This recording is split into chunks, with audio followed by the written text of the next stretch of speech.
Good morning, everybody. Happy Sunday to all of you out there watching live, but most of you watching on catch up. Hello, guys. Hope you've had a good Saturday and you're looking forward to those Sunday fixtures. In today's show, we are going to be reviewing all 6 of the games just gone. And we've got some big ones. We've got to look at Bournemouth in detail, especially. They're definitely on our radar despite losing to Liverpool. And of course, we saw some big wins as well. The likes of Fulham could get a double game week next week. And they, of course, had a big win at St James's Park. Villa lost. They could double. Oh, yeah, we're going to be cautious over them. Got some injury updates, loads to show you, XG plots, pass maps, average positions. This is my favourite show of the week, and I'm starting early. It's going to be a quick fire one today, guys. Half an hour episode, 6 games to review. Let's get cracking. We always like to just start with some of the headlines, and look, Forest were definitely that. 7-0, absolutely massive. We saw quite a few clean sheets yesterday. 4 clean sheets in the Premier League for Liverpool, for Forest, for Wolves, and for Everton. They came in big, didn't they? And of course, the Sunday games are pretty exciting too. Arsenal Man City will be a cracker, I have no doubt. Assistant manager chips were in play, and they have been a huge success so far. Moisey with 12, Arne Slot with 10 is absolutely massive for those that went there, and there's still so much potential. The big potential, though, is when you get those bonus point wins. And we saw Victor Pereira, the Wolves manager. If you had gone Pereira, no one would have gone Pereira. Of course, they wouldn't. Single game week. But 20 points accumulated in a 2-0 win against Aston Villa. This is the power of the chip. Most of us are using the chip this week. We got a double game week next week. We got game week 26. That's 5 games. You can get 20 in any given game week. Times that by 5 if it all goes to plan. It's not going to, but this is what we're talking about. No one's getting 100, but there's managers out there, they're getting 50 plus points from this chip.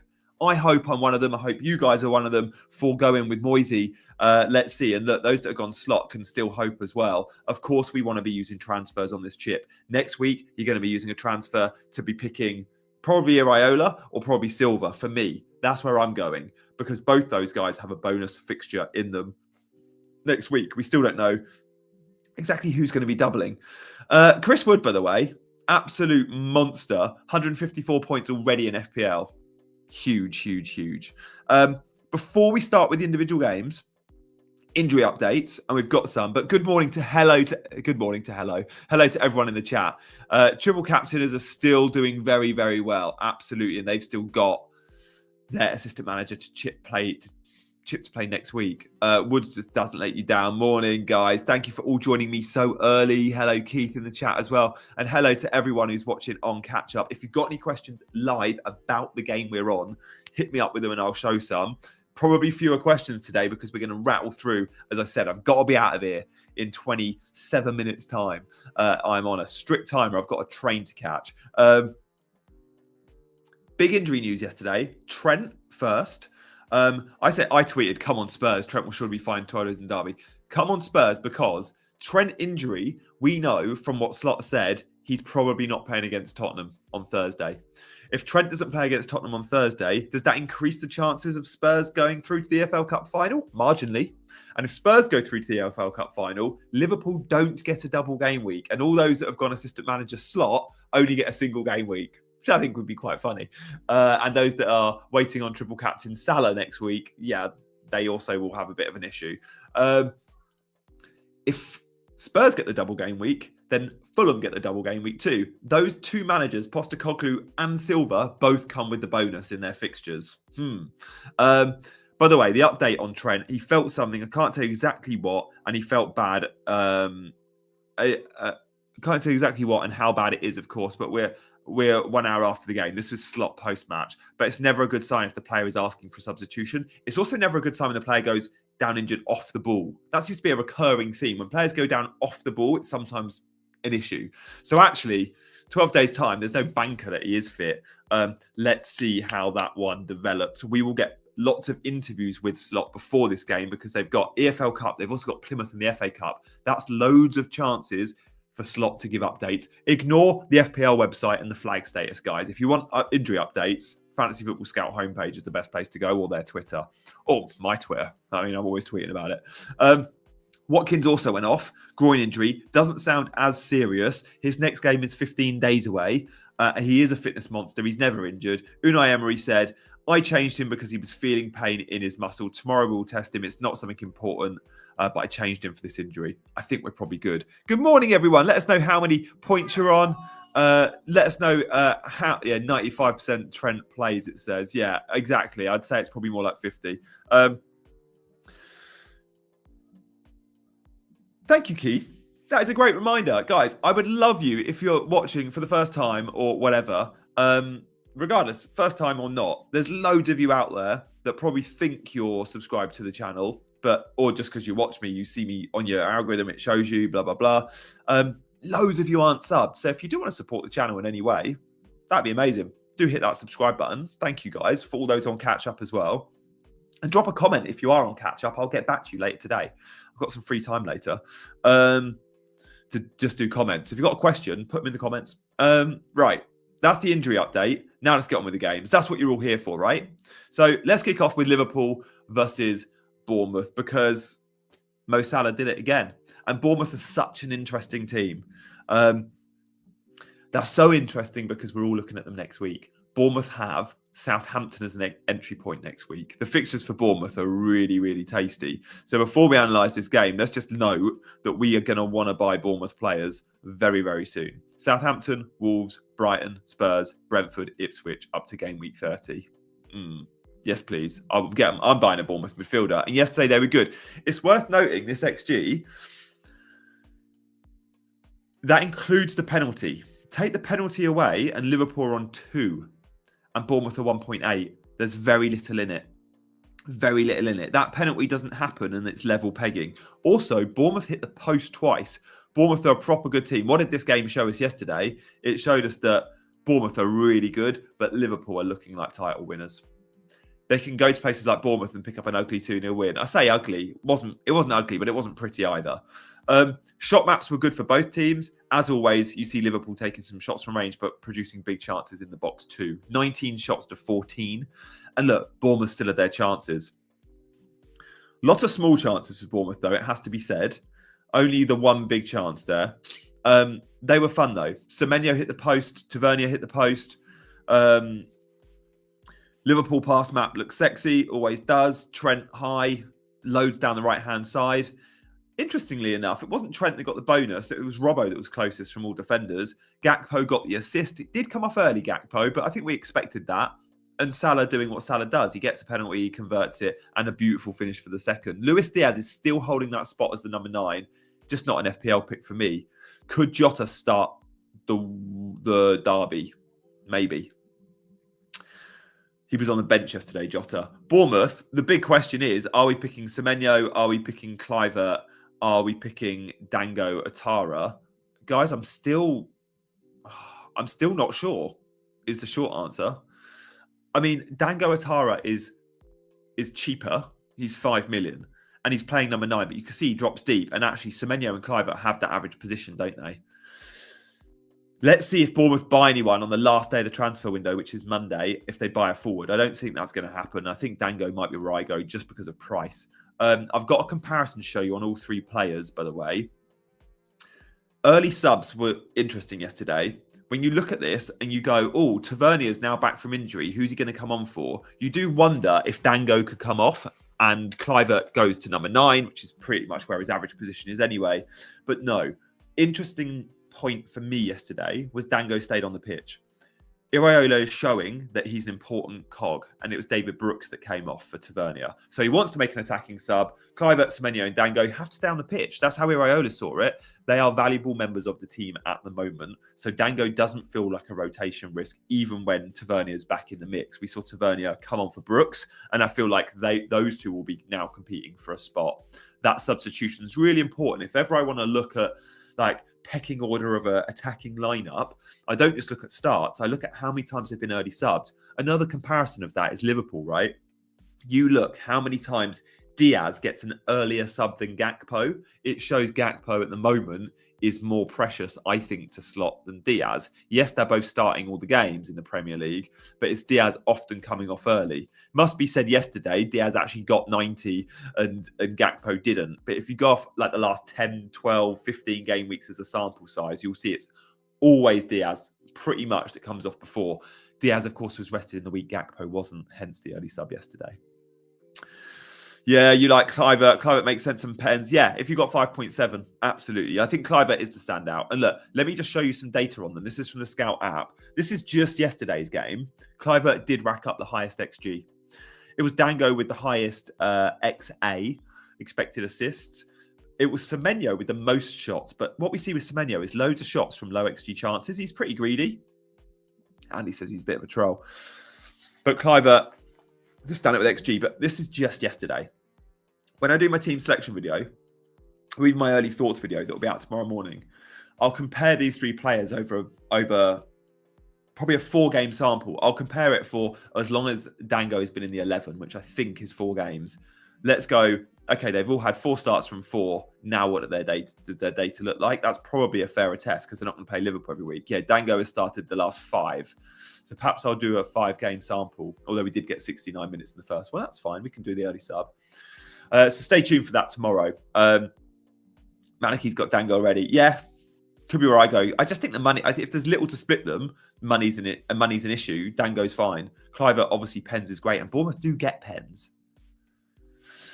Kluivert should have scored from the shot that hit the post, but you could say Tavernier should have scored when he hit the post, and Semenyo should have scored when he hit the post. It's all if, buts, and maybes, isn't it? Everton, Leicester. Let's get through. Let's get through, shall we? We're going to go quite fast-paced. Fair play. Fair play, Everton, Leicester. Huge result. Moisey. Utter dominance. That clean sheet wipeout would have been massive if it happened because I had Moyes, I had Mikolenko and Pickford. It would have killed me. But it actually looked like never really happening. Like, fair play.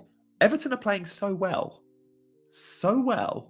that they might just nick a draw at Goodison against Liverpool. Imagine. Yeah, Rude getting sacked this morning, says Maliki. And Dye coming up late for Heather. Yeah, he got the bonus point off Pickford. That and Dye goal took Pickford out the bonus points, but it's fine. Pickford getting the assist, it was absolutely massive. Didn't get the save points, Pickford. You can see he was barely troubled. Pass map sexy. We like it very much. It's a back 4, but Idrissa Gueye is so deep. He's almost like a sweeper in front of the back 2. Garner had a really good game in midfield. His assist was brilliant. And what we're seeing from Lindstrom and Dyer is they're not that wide because the fullbacks give the width. And then Doucouré and Beto are both pretty much playing up front. Doucouré can get onto those late passes. We saw it with Souček at West Ham. We saw it with Fellaini at Man United or Everton before that. We saw it with Tim Cahill before that, Everton. David Moyes loves a Doucouré, Cahill, Fellaini, Souček quiet player who's ordinarily a box-to-box midfielder who Moyes converts to a number 10, who's got no creativity, but a number 10 with goal threat. Often they're big, powerful players that can run into the box, win headers. And that's what Fellaini, Souček and Doucouré and actually Tim Cahill have all done really well under Moyes. I expect Doucouré to be a really good pick, and I've called him out the day Moyes took over. I tweeted it, and I'm sure I've spoken it on this stream before. And yeah, brought him straight into my draft team, and it was rewarded. Not an FPL pick for me, but I did say the attacking players I like most at Everton were Doucouré and Dye. Obviously, Beto now too with Calvert-Lewin injury. So look, Everton, fair play. I don't think we need to look at Leicester. No one's buying a Leicester player. 13 shots of Everton to 9 of Leicester. Leicester did get the shots, but look at them. Tiny little dots, often pop shots from distance. Everton getting the big chances. 13 shots. Open play XG of 2.5. XG total of over 3. You did not see that under Sean Dyche. You didn't get any. This is a different Everton team now. They're still a solid at the back as well. So fair play, Moyes. It was a really good fit for Everton.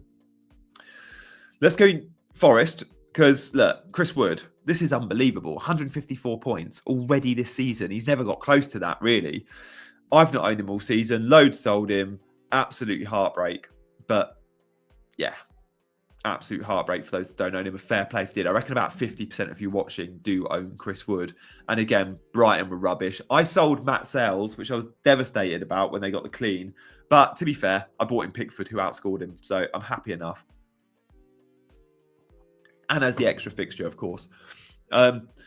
Forest looked really comfortable, really good. And actually, we were all looking at the assistant manager chip for Silva to go, Fulham can beat Forest. Not sure if they can they? Forest were once again deadly on the break. Oh, and Keith, look at this, right? We saw at the start of the season, it was always Elanga and Hudson-Odoi with Wood. Not anymore. They're mixing it up a little bit. All these big chances, man. Brighton need to sort themselves out. They're conceding big chances for fun, and they're not getting them. João Pedro is a hard sell. At the start of the season, we saw a flat back four with then an extra wide man. Yesterday, Nuno changed it, and he's done this a bit recently. He's gone to a back five. The back five means you sacrifice Hudson-Odoi. But it also, a back five, pushes Gibbs-White a little bit higher up the pitch, because sometimes he's too deep, but also it pushes the wing-backs up. So Nico Williams and Aina, and we saw this yesterday, are better assets in a five, because they're a little bit more advanced. And there's no Hudson-Odoi. So that pace down the flank, you're actually relying on Williams and Aina to do that. And they can. They do it really well. So no Hudson-Odoi, through no fault of his own, because he's been good this season because of the back five. And Elanga on the break is rapid. Elanga is, on miles per hour, one of the fastest players in the Premier League this season. I think he's top 3. And Chris Wood doing what he does. Yeah, good assessment there, Keith. Absolutely very good on the break. And that back five suits them. And we saw it at Wolves. Nuno always played a back five at Wolves. He did at Spurs at times. Do you remember Matt Doherty? We would have had him in our teams as a wing back. Yeah. It suits Forest very, very well. So maybe a sign of things to come. Hudson-Odoi injury, yeah, but even when he's been fit, he's been benched for a back five in certain games against certain opposition. Guys, there's 390 of you joining. I didn't expect this because it's so early in the UK. All those watching on catch up, thank you for watching late Sunday morning probably, or Sunday lunchtime. But also thank you to everyone in the chat. Good to see Mackham in there as well.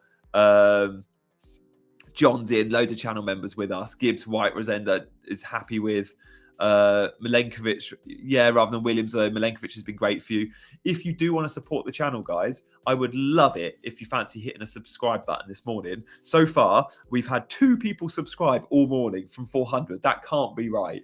So loads of you I know are unsubbed. You can hit that button if you fancy. Thanks, guys. Good morning to Fanatic Beats as well, mate. And Nico Williams has been a good option. Yeah, he's now first choice left back instead of Moreno. The best option, I think, is still Aina if they're going to play a 5. Hello from Switzerland. There we go. Let me know where in the world you're watching from, guys. Hit me up with the country. I can't flash them all on screen, but I can certainly read them. It's nice to see. Brighton are a mess. Yesterday, they played with number 8s, João Pedro and Rutner, who were just doing that, box to box, with only one holder in Hinselwood. It was ugly. I watched the game. I switched off at half-time when João Pedro got hooked. All over the world, guys. India, Norway, South Africa. Love that very much, guys. Keep them coming in. So that was Brighton. Again, I think a non-event. João Pedro's a hard sell now for me. I wonder if he was injured yesterday. Coming for half-time is not what you expect to see. Arizona, Germany, Philippines. Awesome, guys. Bangladesh, Australia. Shall we move to Newcastle? Alexander Isak hit the bar. That was a bit unfortunate because it was such a good hit. But it's not amazing. It's not amazing for Newcastle at the minute. Fulham were good. It was a pretty level game. The XG plot's really bad here. Fulham higher in white. The line's white here. This is all from between the posts, by the way. Macedonia in the house. Q8. There we go. Andy, good summary on Woods. Yeah, doesn't waste anything. Let's move on. Yeah. Thoughts on assistant manager against Brighton in Gameweek 26 on Jurich at home. Don't hate it. He is at home. Big win against Ipswich yesterday. Hi, Johnny from Indonesia. My dad's a huge fan of watching you from the US. No way! Thanks, Jeff. And that's lovely to hear about your dad as well. Thanks, mate. From Indonesia and the US, son and father. That is wicked, mate. We'll shout out to you guys this morning. You are so far away from each other in the world, but clearly watching the same YouTube stream, which is really nice. I'm glad in some strange way I can bond you both this morning. There we go. That's lovely to hear. You expect more from Newcastle at home, the way they've been playing? Oh, Tonali with the thunderbolt that hit the bar from 35 yards. If you've not seen Tonali's hit, go see it. Mackham says Hall's stinking up his team. Me too, but at 50 minutes in, Mackham, we were on a Lewis Hall clean sheet with potential bonus. We were both very happy. So yeah, that was annoying when Fulham scored, and then they went and got a second, and Hall gets a 1-pointer. But it could have been so close. But look, Fulham deserved their goal. 15 shots, 1.79 XG. Fair play. A couple of big chances there for Fulham. The difference between the pass map here and the pass map from recent weeks, because it's the same 11 for Newcastle, and you can all spot it. It's the gap between midfield and attack. That gap, there's no link. Tonali, Joelinton and Bruno. Tonali's in his normal spot. Bruno and Joelinton are 10, 15 yards too deep. They should be there and they're here. And they were pushed back. They really struggled with the midfield of Lukic, Smith Rowe and Berger. And they pinned them. They pinned them really well. And it meant that Newcastle struggled to get up the pitch and they struggled to provide Isak, Gordon and Murphy with quality balls. It was a lot of long passes down the channels to them. And we saw that. Gordon for the goal, picks up a long ball, takes on his defender, cuts it back. Intended target was Isak, so Gordon doesn't get the assist and Murphy taps it in. But that deep three is not close enough to the front line. And that is why there was low shot volume and low XG for Newcastle compared to what we've been seeing. Fulham, on the other hand, look, slightly high. Look at the midfielders of Fulham, Smith Rowe and Lukic. Average position there. Newcastle average position there. They're 10, 15 yards up. And now the away team. Smith Rowe had a good game. He seems back in the 11 now. He missed a couple and now he's back in. Adama often plays away from home on teams who are on a counter, and that worked. Iwobi's still involved. Jimenez scores, comes off, Muniz scores. Those two are doing so well in their rotation. And Fulham are a decent outfit. Decent outfit. Best replacement for Gakpo if you don't own him is Mbermo. Or you just go to a Bournemouth mid. Wolves Villa. Fair play. Didn't see this one coming. Wolves are very good. Wolves are really good. Good solid back line. Good in attack. Cunha should be on our radar because Cunha's got good fixtures. But also, under the new manager, look how Wolves are playing. Look how Wolves are playing. Back five. What does that tell us? Semedo and Aït-Nouri, if they're going to keep under 1 XG against the Villa team, they're going to keep some clean sheets. So Aït-Nouri, again, is maybe on the menu. Isak is a firm hold for me, guys. Firm hold. Villa, disappointing. Disappointing from Villa, wasn't it? Quite neat and tidy pass map. Rodgers high. Looks like they're buying Rashford. Rashford, by the way, let me just tell you, in this Villa team, will probably play on the left-hand side. He's not going to play instead of Rodgers or Watkins down the middle. Rashford is 6.6 million and he's a midfielder. And we've seen it before with new manager bouncing Rashford. He hasn't played a game in, 6 weeks, but he's been training. I just don't know how fit he'll be, but let's say that they double. He might not play Gameweek24. First fixture against Palace, that's a problem. Gameweek25 against Spurs, 16th of Feb. He should play. Oh, no, I'm looking at the Man United fixtures. I'm all over the place. Aston Villa fixtures, it's Ipswich in 15 days' time. Interesting. Definitely monitor Rashford. 6.6, midfielder. Yeah, he either bangs or doesn't. Look, if they're paying him 350 grand a week, and it looks like Villa are paying majority of his wages, let's say they're paying 250 and United are paying 100. Villa can't pay someone 250 grand a week to not play. He will be a guaranteed starter. He will be given assurances. You come here on loan and you're starting football matches. So Ramsey, for example, he'll be dropped and Rashford down that left-hand side. It could be fun because you'll get a good double game week. And it all comes down to Wednesday and Thursday night. And let me tell you why. We're going to blanket over Ipswich and Southampton. We're going to blanket over them. Southampton may have won, but they weren't impressive. These two teams are going down. Can we target Southampton in 26? Maybe for a 20-pointer. It's still risky. But this is what matters this week, guys. Wednesday the 5th, Thursday the 6th. We've got the other semi-finals. Now, the aggregate scores mean Newcastle, you expect to qualify. If that's the case, they will double in 33, very likely. Okay? And those that got triple captain, you could go Isak versus, I think it's Palace and Villa. The Liverpool-Spurs game is the big one. The winner of this football match matters because it affects who doubles in game week 25. And we're all on assistant manager and we're all on wanting to buy players with doubles. If Liverpool win that football match or qualify for the final, then we know Liverpool have a double game week. Brilliant. We're all invested there anyway. But more importantly, Aston Villa have a double. So assistant manager chip probably goes to many onto Aston Villa because Emery has, or you stay on slot. Now, Emery, of course, has Ipswich at home, should be a home banker. Excuse me. And then he'll play Liverpool also at Villa Park. Opportunity for bonus there. And we've seen Emery against big teams in the Champions League, like Bayern Munich, cause some problems at Villa Park. Also, Rashford could be in for that. How fun would that be? Rashford and Emery in for a double? Yeah. But there would also be some chaos if Spurs managed to win. Because if Spurs manage to draw and therefore qualify, if Spurs get a double game week, well, their double will be Man United at home, but also Fulham. Now, Fulham, because they won yesterday, will come with a mid-table bonus. You could go Postecoglou. Wow, didn't think I'd be saying that. Or you could go Silva at Fulham, who will play Spurs, no table bonus, but Forest with table bonus.